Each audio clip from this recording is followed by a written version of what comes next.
நண்பர்களுக்கு வணக்கம். நான் எட்டி சோழன். நம்ம சேனலை இன்னும் நீங்க சப்ஸ்கிரைப் பண்ணலையா? சப்ஸ்கிரைப் பண்ணிக்கிட்டு சப்போர்ட் பண்ணுங்க. பொறுப்பற்ற முதலமைச்சரால் பறிபோன 11 உயிர்கள். இப்ப ஆட்சியே போக போதே என்ன பண்ண போறாரு? ஆட்சியை காப்பாற்றுவதற்கு அல்லோல குல்லோல படுறாரு ஒரு முதலமைச்சர்.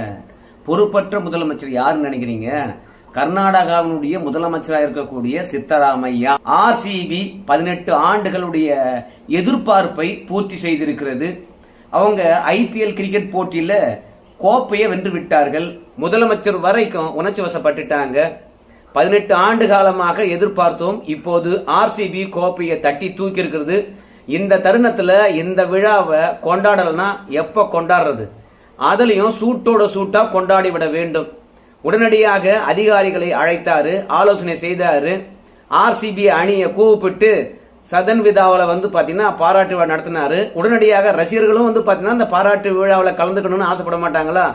உடனே ஒரு 35,000 பேர் உட்காரக்கூடிய பெங்களூர் சின்னசாமி கிரிக்கெட் ஸ்டேடியத்துல கிரிக்கெட் வீரர்கள் அத்தனை பேரும் பாராட்டு விழாவில் கலந்து கொள்ள போறாங்க. வர்றவங்க வந்துருங்க, உங்களுக்கு டிக்கெட்லாம் கிடையாது, ஒரு மண்ணும் கிடையாது அப்படின்னு அறிவித்து விட்டார்கள். இளைஞராக இருக்கிறவங்களுக்கு இன்னைக்கு பொழுதுபோக்கு என்றாலே கிரிக்கெட் ஆகி போயிடுச்சு. அவங்க ஓடி ஆடி விளையாடுவது இந்த கிரிக்கெட் மட்டும்தான். அதனால தங்களுடைய ஆஸ்தான ஹீரோவே கிரிக்கெட் ஸ்டேடியத்துக்கு வராரு. அதுலயும் கிரிக்கெட் ஸ்டேடியத்துக்குள்ள போனோம்னா நம்ம 1000 கணக்கில் ரூபாய் கொடுத்து டிக்கெட் வாங்கிட்டு தான் போக முடியும். ஆனா இப்ப ஃப்ரீயா வர சொல்றாங்களே அப்படின்னு சொல்லிவிட்டு சின்னசாமி கிரிக்கெட் ஸ்டேடியத்துக்குள்ள போயிடணும் அப்படின்னு சொல்லிட்டு முண்டியடித்தார்கள். அந்த ஸ்டேடியத்துக்குள்ள ஒரு 50,000 பேர் இருந்திருப்பாங்க. ஆனா உள்ள போனோம் என்ற தவிப்பில் ஓடி வந்தாங்க பாருங்க. அவங்க ஸ்டேடியத்துக்கு வெளியில ஒரு 3 லட்சம் 4 லட்சம் பேர் ஒன்று திரண்டு இருப்பார்கள். அந்த ஸ்டேடியத்துக்குள்ள ஒரு 6 வழி இருக்குது. 6 வழியும் அடைச்சிட்டாங்க. 6வது வழியில மட்டும் சின்னதா ஒரு கேப் இருந்திருக்குது. சோ சின்னசாமி ஸ்டேடியத்துக்குள்ள ஃபில் ஆயிடுச்சு. அங்கேயும் கூட்ட நெரிசல். உள்ள போகணும்னு ஆசைப்படுறவன், வெளியில வரணும்னு ஆசைப்படுறவன், இந்த தள்ளு முள்ளுல தான் பாத்தீங்கன்னா கடைசியில 11 பேர் உயிரானது பறிபோயிருக்கிறது.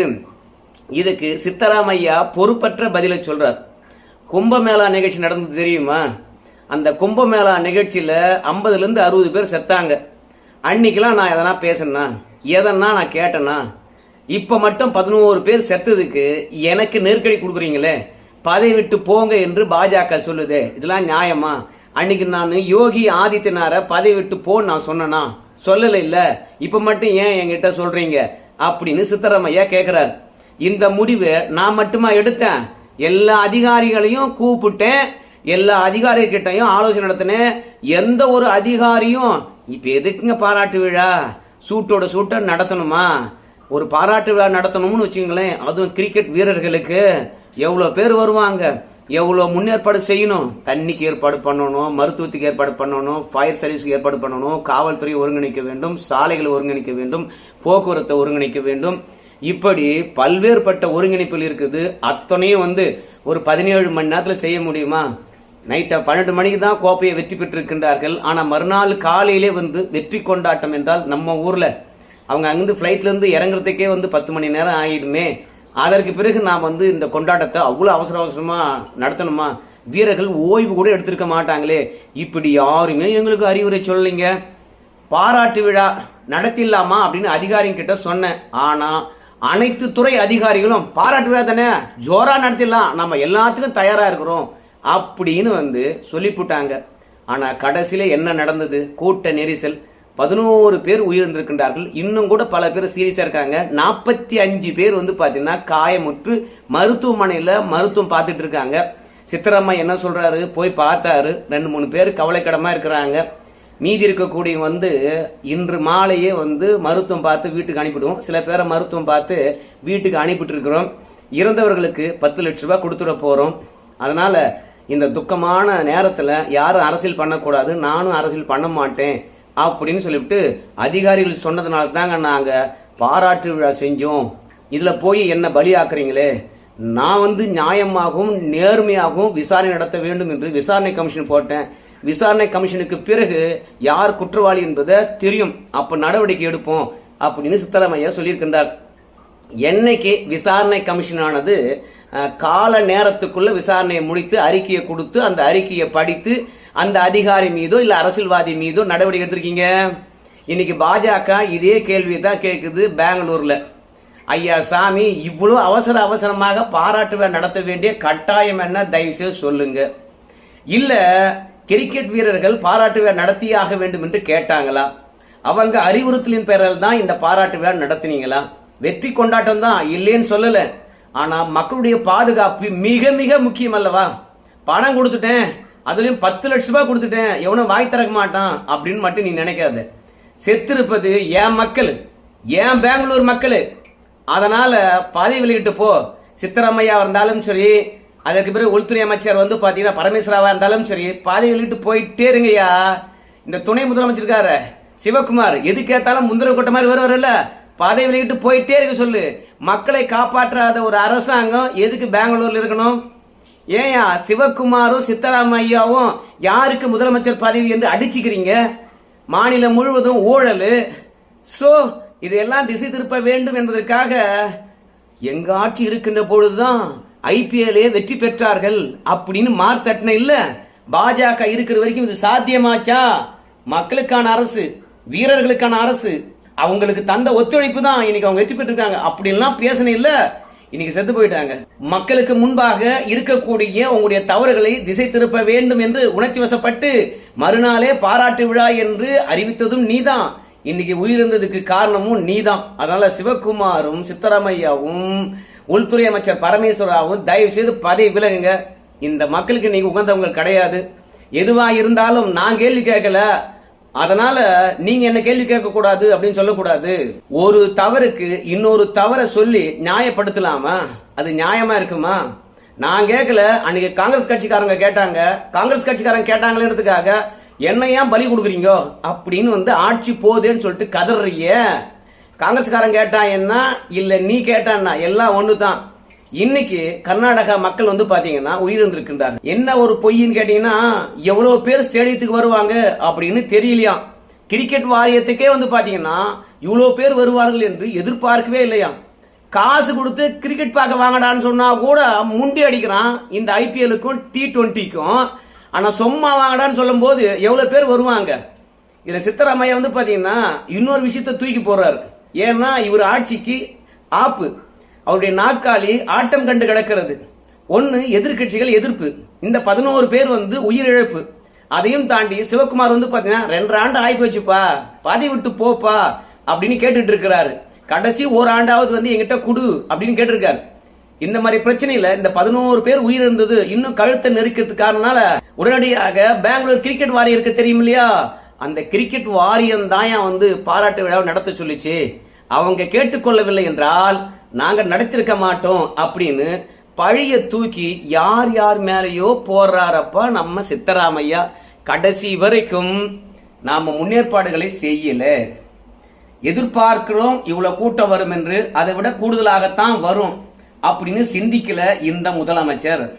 தவறு இவர்கிட்ட தான் இருக்குது என்று மற்ற யார்கிட்டயுமே கிடையாது. அதாவது நல்லது நடந்தா எல்லாத்துக்கும் நாங்க தான் காரணம் அப்படின்னு சொல்றது. ஆனா அதுவே தப்பு நடந்து போச்சுன்னா அது எங்களால் நடந்தது கிடையாதுங்க. மக்கள் எதிர்பார்ப்பதை விட அதிகமா வந்துட்டாங்கப்பா அப்படின்னு சொல்றது. நம்முடைய ராகுல் காந்தி, மோடி எல்லாம் வந்து பாத்தீங்கன்னா இரங்கல் தெரிவித்திருக்கின்றார்கள். உயிரை விட மிகப்பெரிய கொண்டாட்டம் எதுவும் இல்லை. உயிரிழந்தவர்களுடைய குடும்பங்களுக்கு அருகாமையில் இருங்க, உதவி செய்யுங்க, மருத்துவ உதவி கொடுங்க, காயமடைந்தவர்கள் சீக்கிரம் குணமாகட்டும் அப்படின்னு சொல்லிட்டு மோடியும் ராகுல் காந்தியும் சொல்லியிருக்கிறாங்க. நீ அரசியல் பண்ண மாட்டேன் அப்படின்னு சொல்லிவிட்டு கும்பமேளாவெல்லாம் பற்றி ஏன் பேசுற? நீ உன் மக்களை நீ காப்பாற்ற வேண்டியது உன் பொறுப்பா இல்லையா? அவன் பொறுப்பற்ற முறையில் நடந்துகிட்டான்னா நீயும் பொறுப்பற்ற முறையில் நடந்து கொள்வியா அப்படின்னு ராகுல் காந்தி கண்டித்திருக்கலாம். ஆனா இதுவே பாஜக ஆட்சி காலத்தில் நடந்துட்டு இருந்தா ராகுல் காந்தி இறந்தவர்கள் குடும்பத்தை பார்ப்பதற்கு டெல்லியிலிருந்து ஸ்வைன்னு வந்திருப்பாரா இல்லையா? ஆறுதல் சொல்லியிருப்பாரா இல்லையா? இப்போ கூட்ட நெரிசல்ல உயிரிழந்தவர் குடும்பத்துக்கு ஆறுதல் சொல்றதுக்கு அங்கிருந்து ராகுல் காந்தி வருவாரா? இப்ப பெகல்காம் தாக்குதல்ல பல பேர் உயிரிழந்தாங்க. அவங்க வீடுகளுக்கெல்லாம் போய் பார்த்தாரா என்னோ நமக்கு தெரியாது. ஆனா காஷ்மீர்ல பாகிஸ்தான் தாக்குதல்ல உயிரிழந்தவர்களுடைய வீடுகளுக்கெல்லாம் போய் ஆறுதல் சொன்னார். சோ எப்பேற்பட்ட அரசியல்ல காங்கிரஸ் கட்சிக்காரங்க செய்யறாங்க. இப்போ கர்நாடகாவில் இருக்கக்கூடிய பாஜகவினர் பதவி விட்டு போ, 11 பேர் உயிருக்கு பொறுப்பேற்று அப்படின்னு சொல்லிட்டு மீண்டும் போராட்டம் வெடித்திருக்குது. கொஞ்சம் பொறுப்புடன் நடந்துகிட்டு இருந்தா இது நடந்திருக்க வாய்ப்பு இருக்கா? அதனால சித்தராமையா அவர்களை பொறுத்த வரைக்கும் தன்னுடைய பொறுப்பை தட்டி கழித்திருக்கின்றார். கடைசியா ஒரு கொடூரத்தை சொல்லிட்டு இந்த வீடியோவை நான் முடிச்சிடுறேன். ஒரு பக்கம் மக்கள் கூட்ட நெரிசல்ல சிக்கி மூச்சு திணறி தன்னுடைய வாழ்வை இழந்து கொண்டிருக்கின்றார்கள். பல பேர் செத்துக்கிட்டு இருக்கிறான். ஆனாலும் சின்னசாமி ஸ்டேடியத்துக்குள்ள மேடை போட்டு கிரிக்கெட் வீரர்கள் அந்த விழாவை என்ஜாய் பண்ணிட்டு இருக்காங்க. ஒரு பக்கம் பீர் அடிக்கிறது என்ன, ஒரு பக்கம் சரக்கு அடிக்கிறதுக்கு என்ன, ஒரு பக்கம் மைக்க பிடிச்ச பாட்டு பாடுறது என்ன, ஒரு பக்கம் பூக்களை போறது என்ன, ஒரு பக்கம் பட்டாசு வெடிப்பது என்ன. ஏன் சாமானிய மக்களுடைய அபய குரலை கேட்கவே இல்லையா? அந்த அளவுக்கு வெற்றி கொண்டாட்டம். ஆனா 11 பேர் செத்த பிறகு விராட் கோலி எல்லாம் இன்ஸ்டாகிராம்ல போடுறாங்க, மீளா துயரில் இருக்கின்றேன், வார்த்தை வரல, ரொம்ப சோகத்தில் இருக்கிறேன். இவன்லாம் சோகத்தில் இருக்கக்கூடியவனா? பல வெற்றியும் பல தோல்வியும் பார்த்த ஒரு கிரிக்கெட் வீரர். இவனுக்கு இந்த மாதிரி கொண்டாட்டம் இவ்வளவு அவசர கதியில தேவையா? கொஞ்சம் முதிர்ச்சி வேண்டாம்? இவங்கெல்லாம் பார்த்தீங்கன்னா உணர்ந்து கொண்டு இப்ப வேணாங்கன்னு சொல்லிட்டு ஒதுங்கி இருக்கலாம் இல்லையா? சோ அவங்களுக்கு தேவை விளம்பரம், அவங்களுக்கு தேவை மக்கள் கூட்டம். அப்பதானே இவங்களை பாத்தீங்கன்னா விளம்பரத்துக்கு கூப்பிட்டு நடிக்க வைப்பாங்க. சட்டையில பேட்ச் குத்துவதுக்காக இவங்களுக்கு இந்த மாதிரியான கூட்டங்கள்லாம் தேவைப்படுது. அதற்காக 11 உயிர்களை பலி கொடுத்திருக்காங்க. அபய குரல் கேட்டிருக்கோம், நெரிசல் தெரிஞ்சிருக்கும், கூட்டம் அதிகரிப்பது உங்க கண் முன்னே தெரிஞ்சிருக்கும். வெளியே என்ன நடக்கும் உள்ள என்ன நடக்கும் தெரியாதா? விழாவை நிறுத்திக்கலாம் இல்லையா? கேட்டா சில பேர்லாம் அங்க இருக்கக்கூடிய வீரர்களுக்கு இங்க நடக்கக்கூடிய கொடுமைகள் தெரிஞ்சிருக்க வாய்ப்பு இல்லை. அதனால தான் அவங்க தொடர்ந்து விழா மேடையில இருந்து கொண்டாடி கொண்டே இருந்தார்கள், பட்டாசு வெடித்துக் கொண்டே இருந்தார்கள் அப்படிங்கிறாங்க. எவன் ஜெத்தா என்னையா, எனக்கு என்னுடைய பொருள் வியாபாரமாகணும். அதுதான் அரசியல்வாதிக்கும் கிரிக்கெட்காரனுக்கும் இருக்கக்கூடிய ஒரு ஒற்றுமை. ஸோ நம்முடைய அப்பாவி பொதுமக்கள் கொஞ்சம் சிந்திக்கிற திறனோடு சிந்தித்திருந்தாங்கன்னா அவங்க பொண்டாட்டி பிள்ளைகளை காப்பாற்றிருக்கலாம். இன்னைக்கு 11 பேர் உயிர்ந்தது மட்டுமல்ல, பல பேருடைய கால் கைகள் போயிருக்குது. அங்க சிதறி இருக்கின்ற செருப்பெல்லாம் பார்க்கின்ற போது இப்படி ஒரு கிரிக்கெட் தேவையாடா? நம்மளுக்கு ஒரு முன்னெச்சரிக்கை தேவையில்லையாடா? இந்த கூட்ட நெரிசல்ல போய் நம்ம அப்படி என்னடா பார்க்க போறோம்? இல்ல அதை பார்த்துட்டு பிறகு நம்ம சொர்க்கம் போக போறோமா, இல்ல சோறு வரப்போதான்னு யோசிக்க வேண்டாவா? மக்களுக்கும் அறிவில்லை, இந்த நிகழ்ச்சியை ஆர்கனைசேஷன் பண்ண அதிகாரிகளுக்கும் முதல்வருக்கும் அறிவில்லை. இது சித்தராமையாவுடைய மிகப்பெரிய தவறு. இந்த தவறின் காரணமாக 11 உயிர் போச்சு. அவர் பதவி விலகி ஆகவே வேண்டும் என்பதுதான் நம்முடைய கருத்து. பிஜேபி அந்த வேலையை சூப்பரா செஞ்சிட்டு இருக்காங்க. விரைவில் அங்க கர்நாடகாவில் காங்கிரஸ் ஆட்சி கலையும் என்பதுல மாற்று கருத்து இல்ல. நாம அதை தான் எதிர்பார்க்கிறோம். தண்ணி கொடுக்க மாட்டான்டானா தமிழ்நாட்டுக்கு அவன் ஆட்சி ஏன் அங்க இருக்கணும்? நன்றி நண்பர்களே.